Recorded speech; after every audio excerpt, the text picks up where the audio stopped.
صلی علی سیدنا محمد معدن الجود والکرم وآلہ واصحابہ الکرام وابنہ الکریم وبارک وسلم صلاۃ دائمۃ سرمدا ابدا۔ اللہ عز و جل قرآن پاک میں ارشاد فرماتا ہے، لوگوں کے حساب کا وقت قریب آ گیا لیکن لوگ غفلت میں ہیں۔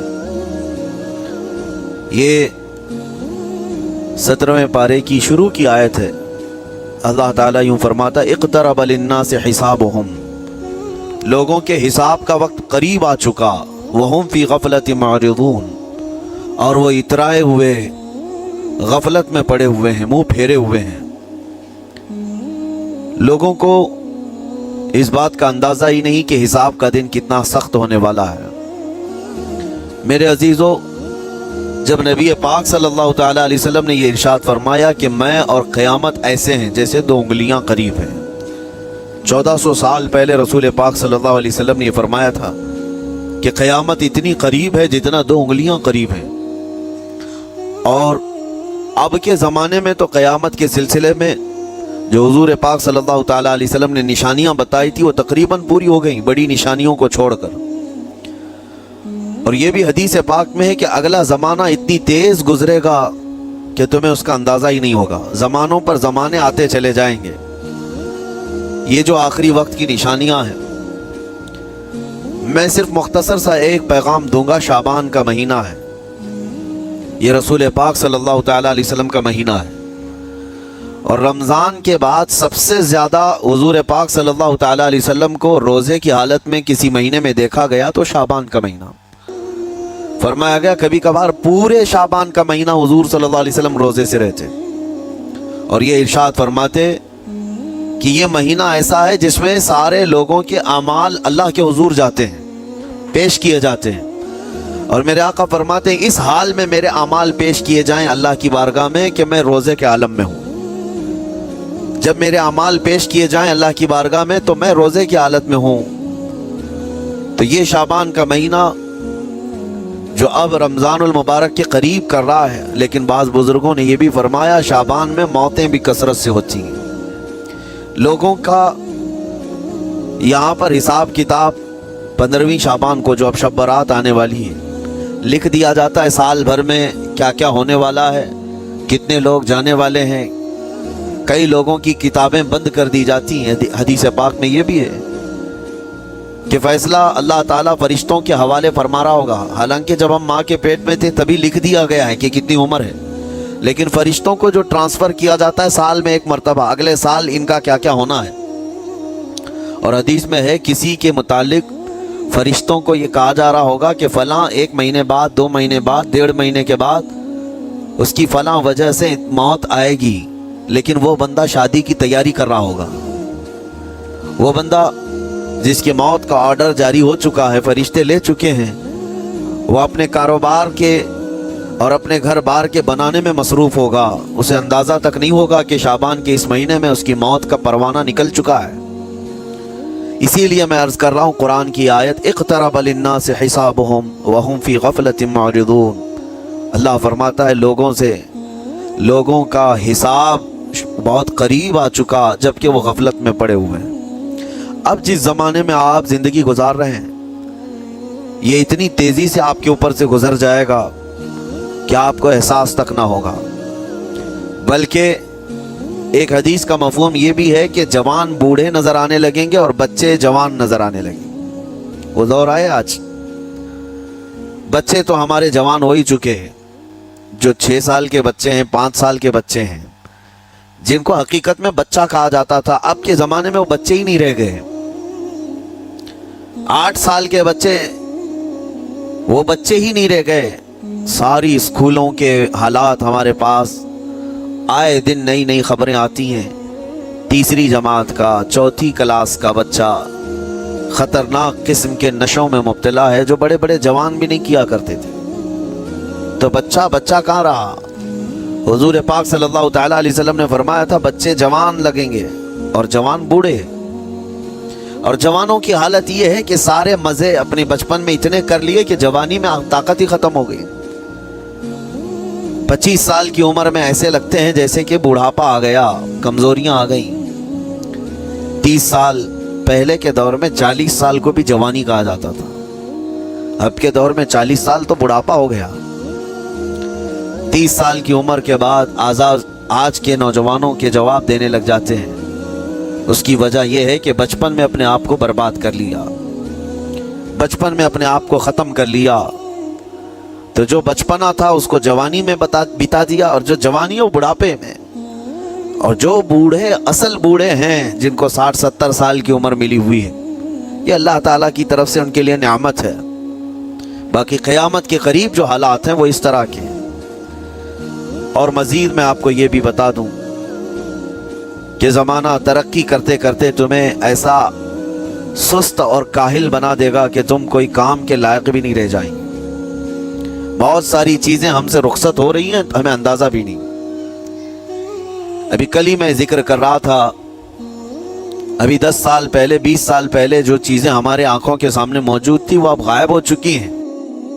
خالی وقت اسے ملے تو نشہ بھی یاد آ جائے، خالی وقت اسے ملے تو عورتوں کی طرف میلان بھی بڑھ جاتا ہے، خالی وقت اسے ملے تو اس کو دولت لٹانے اور عیاشی کرنے کی فکر بھی سوار ہونے لگتی ہے۔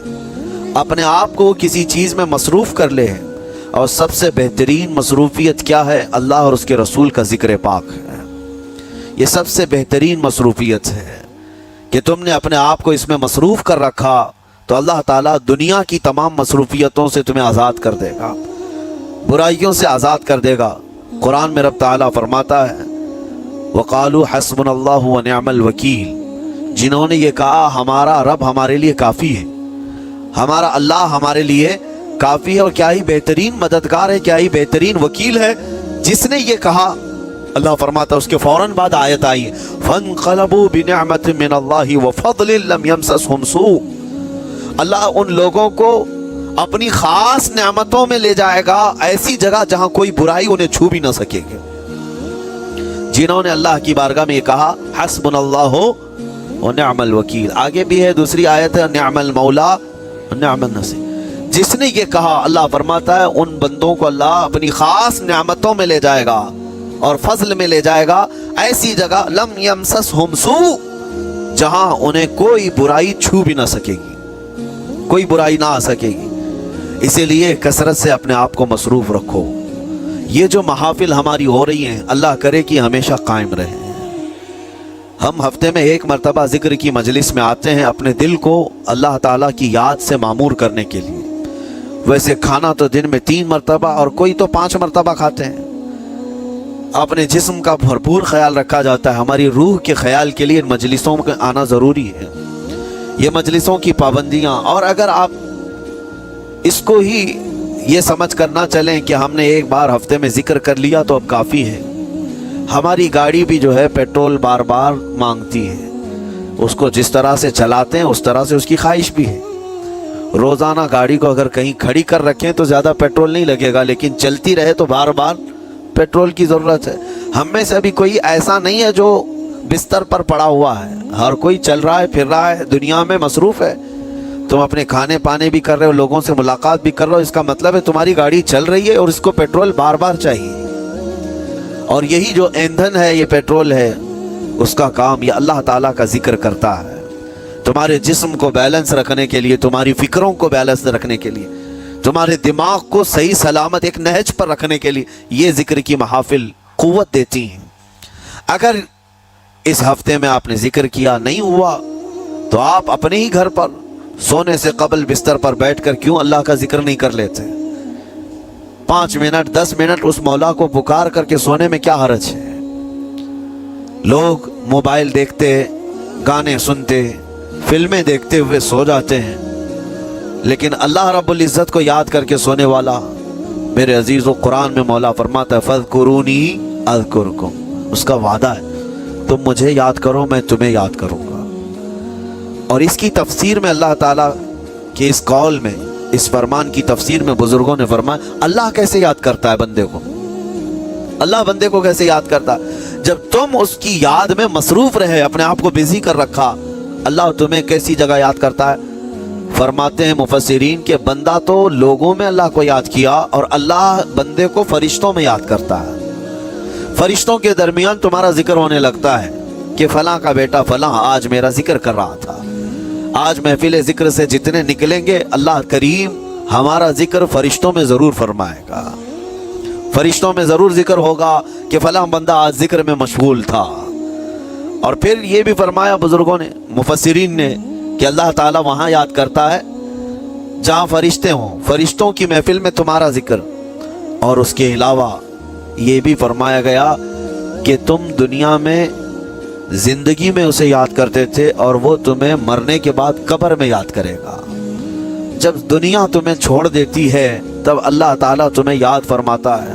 فَاذْكُرُونِي أَذْكُرْكُمْ کا مطلب یہ ہے وہ تمہیں یاد فرمائے گا, لیکن اس کے لیے کثرت سے تم اللہ کو یاد کرو, اللہ کو یاد کرو. تو بہرحال میرے عزیزوں, قیامت کی نشانیاں جو ہم نے آج مختصر آپ کے سامنے رکھی وہ بہت تیزی سے تمہارے سروں پر آ رہی ہیں اور تمہارے ہاتھوں سے بہت سارے کام اب چھن جائیں گے. ابھی آپ ترقیات میں خوشی سے بات کرتے ہوئے بیٹھتے ہیں نا, ڈسکس کرتے رہتے ہیں کہ سنا ہے ایسی کار آ رہی ہے کہ وہ اب بغیر ڈرائیور کے چلے گی, روبوٹ سے چلے گی. اس کو تو ہم خوشیوں میں ڈسکس کرتے ہیں کہ اچھا ایسا ہونے والا ہے.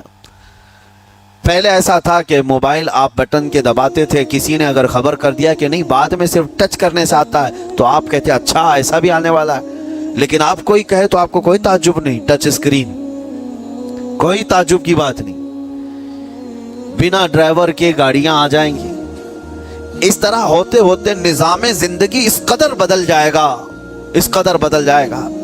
آج میری یہ بات نوٹ کر کے رکھ لیں, زندگی باقی رہی تو 10 سال بعد انشاءاللہ ہم ملاقات کریں گے اگر اللہ نے زندگی باقی رکھی.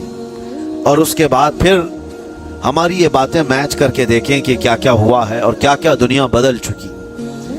اسی لیے میں کوئی بھوشمانی نہیں کر رہا ہوں اور نہ ہی کوئی جوتش بابا ہوں, طوطا لے کر جو بیٹھتا ہے, یا تمہارے ہاتھوں کی لکیریں دیکھ کر کے کوئی فیوچر بولنے والا نہیں. مصطفیٰ کریم صلی اللہ تعالیٰ علیہ وسلم کی احادیث سے جو قیامت کے قریب ہونے والے رونما ہونے والے واقعات ہیں, میں ترجمانی کر رہا ہوں حضور کی حدیثوں کی. اس لیے کہ ہمیں پتا ہے دنیا کے سارے سائنسدان جھوٹ بول سکتے ہیں, مدینے والے کی بات جھوٹ نہیں. میرے آقا صلی اللہ تعالیٰ علیہ وسلم کا فرمان جھوٹا نہیں ہو سکتا. اس لیے اگلا دور جو آ رہا ہے وہ بڑا سخت ترین ہے. اب آپ دیکھیں, محنت سے عاجز, ہر چیز سے محنت سے تمہیں نکال لینا ہے. میں نے تو لکھنے پڑھنے کی ایک مثال دی کہ تمہارے ہاتھوں سے قلم چلا جائے گا, تمہارے پاس سے کتابیں جو پرنٹ ہوتی تھی یہ بھی چلی جائیں گی. بس تم موبائل میں آڈیو کتابیں سنتے رہو. اور دور تو ایسا ہوگا کہ کچھ لکھنا بھی ہے وہ بھی ابھی آ ہی چکا ہے. وائس کمانڈ جو ہوتا ہے اس کو بولو وہ لکھ کر کے دے دے گا. تم اس میں موبائل میں جو بولو گے وہ ٹائپ بھی ہو جائے گا. تو جب آپ کے بولنے سے سب لکھ بھی جاتا ہے تو قلم اٹھانے کی ضرورت کیا ہے؟ قلم چھوٹ گیا تمہارے ہاتھ سے, یہ سب چیزیں چھوٹ جائیں گی آگے.